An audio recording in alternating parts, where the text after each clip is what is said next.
हमारी 5 बेटियां थीं। कुछ दिन बाद फिर से मैं प्रेग्नेंट हो गई। मेरा पति मुंबई जाने लगा तो उसने कहा कि अगर इस बार बेटी हुई तो उसे जिंदा दफन कर देना और अगर बेटा हुआ तो रख लेना। बेटी पैदा हुई तो मैंने एक गरीब औरत को दे दी।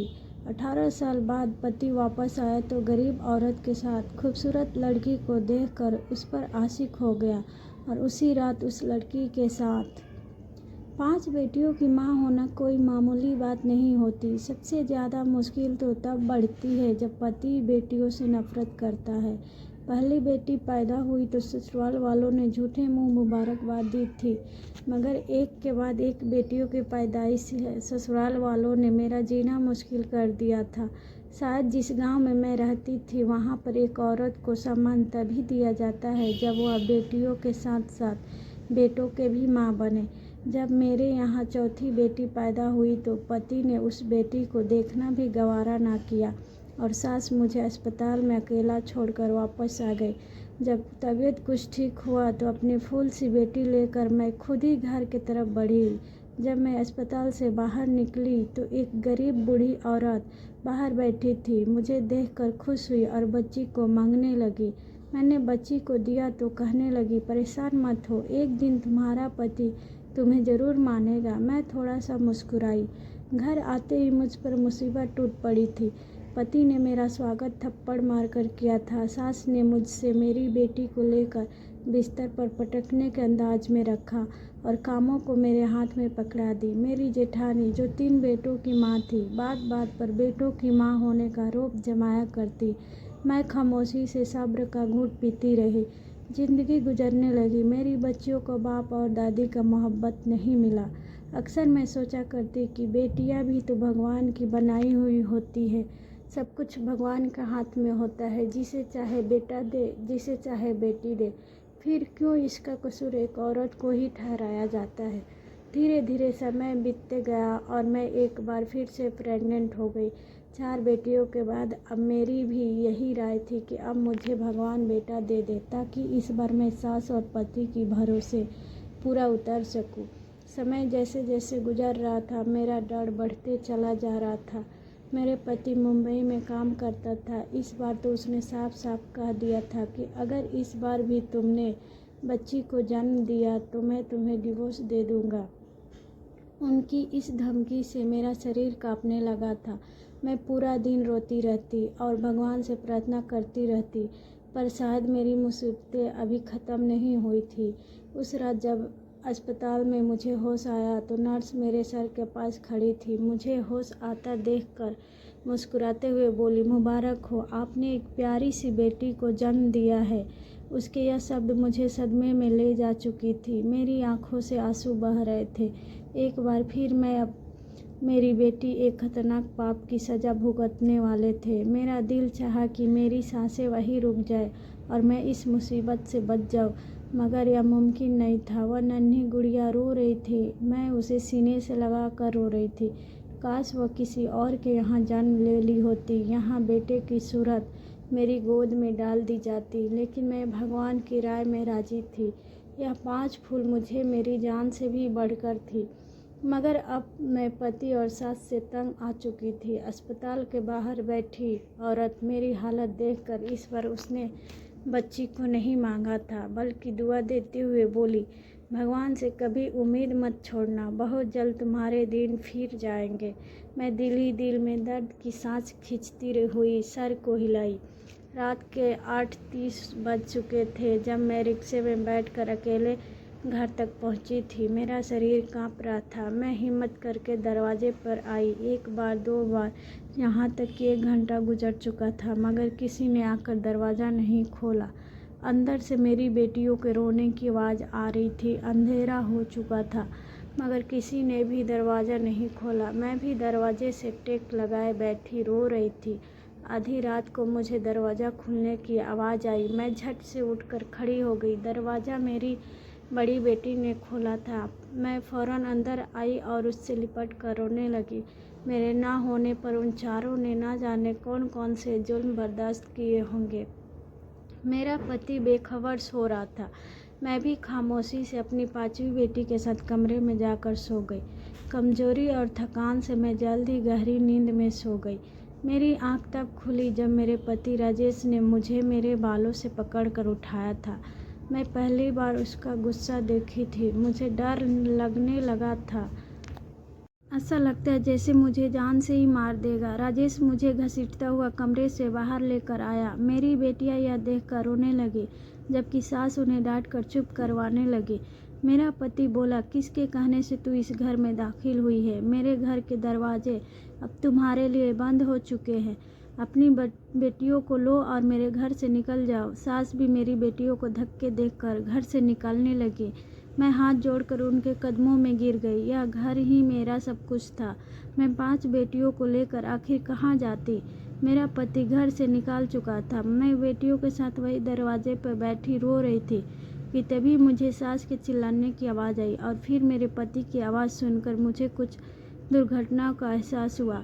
मेरी सास पाँव फिसलने से गिर चुकी थी और उनका सर किसी चीज़ से लगकर फट चुका था। मेरा पति हड़बड़ा कर रोता हुआ उन्हें डॉक्टर के पास ले जाने लगा, मगर कुछ देर बाद ही बहुत बुरी खबर मिली कि सास के सर पर गहरी चोट लगने की वजह से मृत्यु हो चुकी है। भले ही मेरे पति ने मेरे और मेरी बेटियों के साथ अच्छा नहीं किया था, मगर उस वक्त उन्हें तकलीफ़ में देखकर मैं उनका गम बांटने लगी। रिश्तेदार दूर दूर से हमारे यहाँ सास को देखने के लिए आ रहे थे, इसलिए पति ने मुझसे दोबारा घर से जाने की बात नहीं की थी। वक्त गुजरता गया और राजेश का व्यवहार पहले से कुछ बेहतर होता गया। वह मुझसे ज़रूरत पड़ने पर बात कर लिया करते थे और अपनी बेटियों को तो एक नज़र देखना भी गवारा ना करते। मैंने नोट किया था कि वह अब दूसरी औरतों में ज़्यादा दिलचस्पी लेने लगे हैं। मेरे सर पर अब एक और खतरा गिर चुका था, कहीं वह बेटे की चाह में दूसरी शादी ही ना कर ले। मेरी बेचैनी दिन ब दिन बढ़ती चली जा रही थी और एक दिन ऐसा भी आया जब मेरा सोचना सही साबित हो गया। मेरे पति मेरे पास आया और संजीदा शब्दों में बोला, मम्मी को गुजरे हुए 3 माह हो चुके हैं और अब मुझे वापस मुंबई भी जाना है। मैं मुंबई जाने से पहले दूसरी शादी करना चाहता हूँ, क्योंकि तुम तो बेटियाँ पैदा करने की मशीन बनी बैठी हो। यही ख्वाहिश मेरी माँ भी दिल में समाये दुनिया से चली गई। पति का यह शब्द मेरा खून खौला दिया था। पहले की मुसीबतें कम थी क्या जो अब मेरे सर पर सौतन भी लाना चाहते थे? मैं उन्हें समझाने लगी, मगर वह उल्टा सोच रखने वाले इंसान मेरी बात कहाँ सुनते। उस रात मैं बहुत रोई। मुझे मेरी ज़िंदगी एक बोझ लगने लगी थी। मेरा दिल चाहा कि मैं खुद को इस दुनिया से आज़ाद कर दूं, मगर जब ख्याल अपनी बेटियों की आता तो फिर इस इरादे को भुला देती। सुबह हुई तो मेरा शरीर बुखार से तड़प रहा था। पहले तो पति ने ध्यान नहीं दिया, मगर जब मेरी तबीयत ज़्यादा बिगड़ने लगी तो मुझे डॉक्टर के पास ले गया। मुझे हैरानी तब हुई जब डॉक्टर ने कहा कि आप माँ बनने वाली हैं। उसके यह शब्द मुझे कोई खुशी नहीं दे रही थी, बल्कि उल्टा मेरी मुसीबतें बढ़ा रहे थे। मेरे पति को आज रात वापस मुंबई जाना था। जब उसने यह खबर सुनी तो खामोशी से मुझे घर ले आया। घर लाकर तेज आवाज़ से कहने लगा, अगर इस बार तुमने बेटा जन्म दिया तो ठीक, वरना अगर बेटी हुई तो मार देना या फिर जिंदा दफन कर देना, मगर इस घर में मत लाना। अगर मेरी बात के खिलाफ हुई तो तुम्हारी 5 बेटियों को ऐसी जगह भिजवा दूंगा जहाँ से तुम दोबारा कभी उनसे मिल नहीं पाओगी। पति की शर्त सुनकर मैं दंग रह गई। राजेश मुंबई चला गया था और मैं डर का शिकार हो चुकी थी। जैसे जैसे वक्त करीब आ रहा था, मेरा दिल धड़कता जा रहा था। मैं हर समय यही प्रार्थना करती कि इस बार मुझे बेटा मिल जाए। मेरे घर में एक और बेटी आने का मतलब था बाकी की 5 बेटियों से भी हाथ धो बैठना। मैं नन्ही सी जान को किसी भी तरह मौत के घाट नहीं उतार सकती थी। समय पूरा हुआ और भगवान से प्रार्थना करती अस्पताल में चली गई। मुझे इस बार बेटा ही चाहिए था, मगर शायद भगवान को कुछ और ही मंजूर था। एक बार फिर मैंने बेटी को जन्म दिया था। पति का बार बार फ़ोन आता, फ़ोन काट दे रही थी। उसे क्या बताती कि आप 6ठी बेटी के बाप बन चुके हो। मेरे लिए बिल्कुल भी आसान नहीं था, मगर अब मैं दिल पर पत्थर रखकर फैसला कर चुकी थी। मैं इस बेटी को अपने साथ नहीं लेकर जाऊंगी। मैं इस मासूम बच्ची को मारने का सोच भी नहीं सकती थी और ना ही उसे जिंदा दफन कर सकती थी। मुझे कोई बीच का रास्ता निकालना था और यह काम शायद मेरे लिए दुनिया का सबसे मुश्किल काम था। मैं अस्पताल से बाहर निकली, सामने वही गरीब औरत बैठी थी। ना जाने उस वक्त मैंने दिमाग में क्या सोचा। मैंने उस गरीब औरत को अपने साथ ले लिया और अस्पताल से हटकर दूसरे जगह पर चली आई। वह औरत हैरान थी, मगर जो बात मैंने उससे कहा उसे सुनकर एकटक मुझे देखने लगी। कुछ देर खामोश रहने के बाद उसने हाँ में सर हिलाया और मेरी बेटी को मेरी गोद से उठा लिया। मेरा दिल उस वक्त टुकड़ों में बट गया था। एक माँ के लिए अपने बच्चों को खुद से जुदा करना बिल्कुल आसान नहीं होता। मैं दिल पर पत्थर रखकर घर की तरफ वापस आ गई। घर पहुंचते ही राजेश का फ़ोन आया। शायद वह मेरे जवाब का इंतज़ार कर रहा था। मैंने डरते हुए उसे बताया कि मैंने एक बेटी को जन्म दिया है। राजेश उसके जवाब में कुछ न बोला और कुछ देर बाद वह कॉल काट चुका था। वक्त गुजरता गया और राजेश को गए हुए 3 साल बीत गए। इस दौरान वह एक बार भी वापस कश्मीर नहीं आए थे और ना ही मुझसे कभी बात करने की कोशिश की थी। हर महीने पैसे ज़रूर भिजवा दिया करते, जिससे मेरा और मेरी बच्चियों का गुजारा हो जाया करता था। मुझे दोबारा वह गरीब औरत कहीं नज़र ना आई थी और मेरी 5 बेटियां मेरे पास मौजूद थी, मगर मुझे रह रह कर उस बच्ची की याद सताती रहती थी जिसे मैंने 3 साल पहले एक गरीब औरत को दे दिया था। अब तो लोग तरह तरह की बातें करने लगे थे। कुछ का कहना था कि राजेश मुंबई में किसी दूसरी लड़की से शादी कर ली है और मेरे भांजे बता रहा था कि राजेश की दूसरी पत्नी से बेटा पैदा हुआ है। इन लोगों की बातें मुझे परेशान कर दिया था। मैं जब भी पति को कॉल करती हूँ मेरा फ़ोन नहीं उठाते थे। अब तो उन्होंने पैसे भेजना भी बंद कर दिया था। अब भीख मांगने की नौबत आ चुकी थी। जब घर में पूरे खाने पीने की चीज़ ख़त्म हो गई थी तो मैंने खुद काम करने का फ़ैसला किया। जहाँ भी काम मांगने जाती तो लोग मेरा मजाक उड़ाते कि पति मुंबई में लाखों कमा रहा है और पत्नी घरों में नौकरी ढूंढ रही है। पति का इंतज़ार करते करते 18 साल बीत गए। मैंने अपनी 3 बेटियों की शादी कर दिया था। 18 सालों में मैंने झाड़ू पोछा करके अपनी बच्चियों को पाल पोस कर बड़ा किया था, जबकि पति ने इस दौरान एक बार भी पलट कर नहीं देखा था। सोमवार का दिन था जब मैं भगवान की पूजा कर रही थी। अचानक दरवाजे पर दस्तक हुई। जब मैंने दरवाज़ा खोला तो एक पल के लिए मैं सदमे में चली गई। मेरा पति राजेश 18 साल बाद मेरे सामने खड़ा था। मुझे देखकर हक्का सा मुस्कुराया और अंदर आ गया। उसने घर आते ही मुझसे बिना कुछ बात किए सिर्फ इतना कहा, अब हमेशा हमेशा के लिए कश्मीर वापस आ चुका हूँ और अब सारा कारोबार यही करेगा। मुझे तो हैरत तब हुई जब उसने कहा कि वो पिछले 2 महीने से कश्मीर में ही आया हुआ था। मैं खामोशी से उसकी बातें सुन रही थी। वो अपने बैग से कपड़े निकाल कर फ्रेश होने चला गया था। 18 सालों में मुझे राजेश के बिना जीने की आदत हो चुकी थी, मगर तकलीफ़ तो तब हुई जब उसने आकर एक बार भी अपनी बेटियों के बारे में ना पूछा और ना ही मुझसे यह पूछा कि इन 18 सालों में मैंने कैसे अपना और उनका पेट भरा। शायद यहाँ भी मुझे ही सब्र करना था। राजेश बाहर निकला और कुछ ऐसा शब्द बोला, उसे सुनकर मेरी सांस रुक गई थी। वह कहने लगा कि वह कश्मीर में एक लड़की को पसंद कर चुका है। उसका नाम पूजा है और अगले सोमवार को ही उसकी पूजा के साथ विवाह है। वह मुझे बताकर दोबारा घर से जा चुका था। मैं उसे जाता देखती रह गई। क्या कोई इस हद तक भी लापरवाह हो सकता है? उसकी बेटियां उसकी मोहब्बत के लिए तरस रही थी, मगर उसे कोई परवाह नहीं थी।